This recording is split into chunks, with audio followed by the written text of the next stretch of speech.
जूफिन की दोनों टांगों के बीच में मारती है, जो देख के जूफिन बहुत ही ज्यादा डर जाती है और फिर कहता है बाल बाल बचा, नहीं तो मेरा मशीन गया काम से था। जिसके बाद मिस जिया जूफिन की ठुड़ी को पकड़ते हुए कहते हैं अब मेरा समय आ चुका है बटलर, और जूफिन की आंखों की तरफ देखते हुए कहता है मुझे तुम्हारा ये विद्रोही आंखें सबसे ज्यादा पसंद है। और ये कहने के बाद जूफिन की गालों को नोचने लगती है, जिसे महसूस करके जूफिन अपने मन के अंदर सोचता है ये किस तरह की पावर है, ये तो बिल्कुल भी वैसी नहीं है जिस मिस जिया को मैं पहचानता हूँ। और जूफिन को दूसरे बारे में सोचता हुआ देख के मिस जिया बहुत ही ज्यादा गुस्सा हो जाती है और फिर गुस्से से जूफिन से कहता है तुम्हारे जैसे आदमी को मैं कैसे मेरे सामने झुका सकता हूँ, ये मुझे बहुत ही अच्छी तरह से आता है। लेकिन जो चीज मुझे सबसे ज्यादा उत्साहित करती है वो है उन लोगों को सताना। ये कहने के बाद अपनी स्पेस पॉकेट से एक 10th ग्रेड की मैजिकल वेपन को बाहर निकाल लेता है और उस 10th लेवल की वेपन को देखकर जूफिन कहता है क्या भारी हथियार,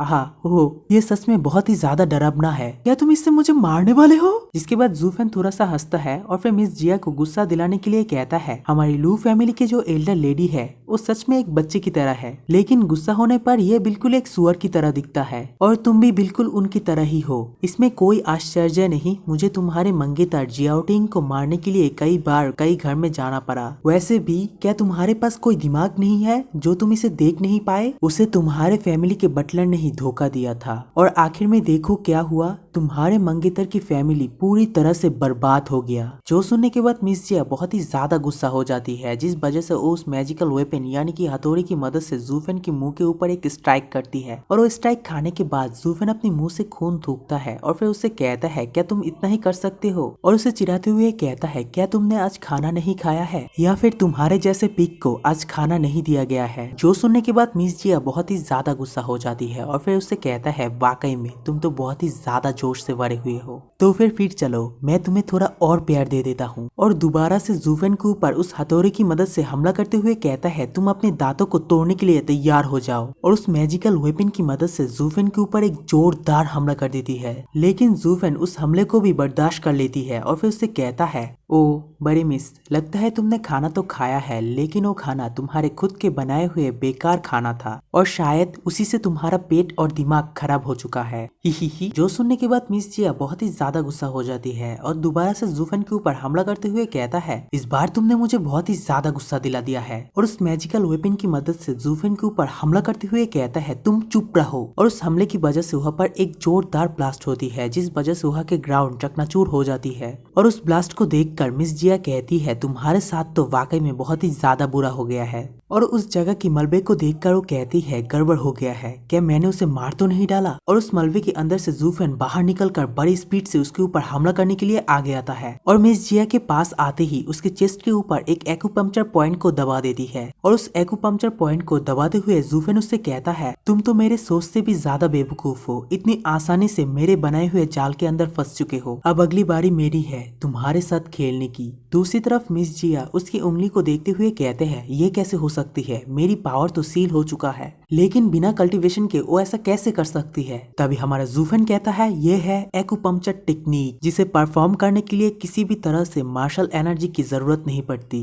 तभी मिस जिया अपनी बॉडी के अंदर कुछ चीजें महसूस करके शर्माने लगती है, क्योंकि जूफिन ने जो एक्यूपंक्चर पॉइंट को दबाया था वो लड़कियों को मजा दिलाने के लिए यानी कि सीड्यूस करने के लिए इस्तेमाल होता है। और दूसरे सीन में हमें दिखाया जाता है मिस जिया उस चीज को बर्दाश्त नहीं कर पा रहा था, उसे वहाँ पर मजा और तकलीफ दोनों ही आने लगती है, जिस वजह से वो अपनी टांगों के अंदर हाथ डालकर वहीं पर ही बैठ जाती है। मेरे सब्सक्राइबर्स, ज्यादा दिमाग चलाने की जरूरत नहीं, मैं भी जानता हूँ तुम लोग भी जानते हो यहाँ पर क्या चल रहा है। और फिर जूफिन उससे कहता है बहुत ही ज्यादा तकलीफ हो रही है तुम्हें, है ना, हालांकि मुझे नहीं पता तुम लोगों ने कैसे मुझे यहाँ पर लाए हो, क्योंकि मुझे भी नहीं पता था इस धरती पर ऐसा कोई है जो मेरी पावर को सील कर सकती है और बिना किसी निशान छोड़े मुझे यहाँ पर ला सकती है। बड़े अफसोस की बात है तुम लोग मेरे दिमाग और मेरे एक्सपीरियंस को रोक नहीं सकते हो। इसे उत्तेजित एक्यूपंक्चर टेक्निक कहा जाता है और ये बुक ऑफ स्पर में लिखा गया 9 सेनेटरीज एम्पायर की एक गुप्त टेक्निक है। ये लोगों को बिना किसी चोट पहुंचाए पूरी बॉडी के अंदर 148 जगह पर उत्तेजित करती है और इसे लागू करने के लिए किसी भी तरीके की कल्टीवेशन और मैजिकल एनर्जी की जरूरत नहीं पड़ती है। और जूफिन मिस जिया की तरफ देखकर उसे कहता है हालांकि तुम थोड़े बहुत बदल चुके हो, लेकिन कुछ चीजें अभी भी वैसे ही है।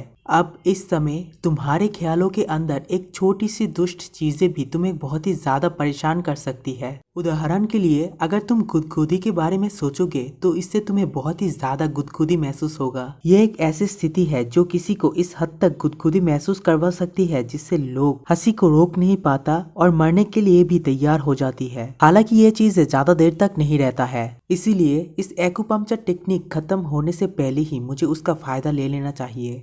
इससे पहले कि वो अपनी ताकत वापस पा ले मुझे उसका इस्तेमाल करना होगा। और फिर ज़ूफ़ेन मिस जिया को उठने का इशारा करते हुए कहता है, जबकि हम एक दूसरे को बहुत ही अच्छी तरह से जानते हैं, इसलिए तुम्हारे लिए अच्छा होगा तुम मेरी मदद करो और वो सब कुछ बताओ जो तुम जानते हो। और अगर तुम ऐसा नहीं करते हो तो मुझे तुम्हें थोड़ा कष्ट तो देना ही पड़ेगा। और इतना कहते ही मिस जिया के ऊपर वाली कुछ कपड़े को चीर डालता है, जिससे कि मिस जिया डर जाती है और उसे और भी ज्यादा डराते हुए ज़ूफ़ेन कहता है, मैं तुम्हें गारंटी नहीं दे सकता हूँ क्या तुम दूसरे 147 एक्यूपंक्चर पॉइंट को दबाने के बाद इसके उत्तेजना को सहन कर पाएंगे। और ये बात सुनकर मिस जिया बहुत ही ज्यादा डर जाती है और इस जगह के बारे में ज़ूफ़ेन को बताने लगती है। ये है god realm, the cage of nightmare. इसे बहुत सारे लोग गुदरहिम का पिंजरा भी मानते हैं और ये चीज टाइम और धरती के बीचों मौजूद है और इस जगह के चारों ओर अंतहीन खाई है और यहाँ पर जितने भी मंजिल है वहाँ पर तुम्हें एक एक्सपर्ट जरूर मिलेगा जो कि उस मंजिल का इंचार्ज है। और जैसे जैसे तुम नीचे से ऊपर वाली मंजिल पर जाते जाओगे तुम्हें वहाँ पर और भी ज्यादा और ताकतवर एक्सपर्ट मिलते जाएंगे और उनके पास जितना अधिक ताकत होंगी वो उतना ही अधिक भयानक होगा। और इस केव के शीर्ष पर बैठा वार्डन और भी ज्यादा खतरनाक है, आज तक कोई भी उस तक नहीं पहुंच पाया है। यहाँ तक कि होली लैंड के लोग भी उसके सामने पराजित हो जाएंगे। वो है द डोमिनेटर ऑफ हेवन। इसलिए अगर आप इस जगह से निकलना चाहते हैं तो फिर आपको मंजिल बाई मंजिल जाना होगा, जहाँ पर आपको हर एक मंजिल के इंचार्ज को हराना होगा। और फिर अपने छिरे हुए कपड़ों को पकड़ते हुए कहता है, मैं सिर्फ तुमसे एक बात ही कहूंगा, तुम्हारे अभी के कल्टीवेशन के साथ तुम एक या फिर 2 स्तर को ही पार कर पाओगे। आखिरकार मैं पदानुक्रम निचले पायदान का एक कमजोर औरत हूँ, जिस वजह से मेरे पास बहुत ही ज्यादा कम अधिकार है। और ये सब कुछ सुनने के बाद ज़ूफ़ेन अपने कपड़े को पहनता है और उससे कहता है, क्या तुम्हारे पास कोई और कपड़े नहीं है? जिसके बाद ज़ूफ़ेन कपड़े पहनने के बाद दूसरे मंजिल की सीढ़ी को देख, जहाँ पर ज़ूफ़ेन को कुछ पावर वापस मिल जाती है। और तभी वहाँ पर एक स्क्रीन सा ओपन होते हुए कहता है, मंजिल को साफ करने के पुरस्कार के रूप में कैदियों को जेल रो को सफलतापूर्वक हराने के बाद कुछ क्षमता को अनलॉक किया जाता है और अगर इस तरह से ही आप मंजिल को क्लियर करते रहेंगे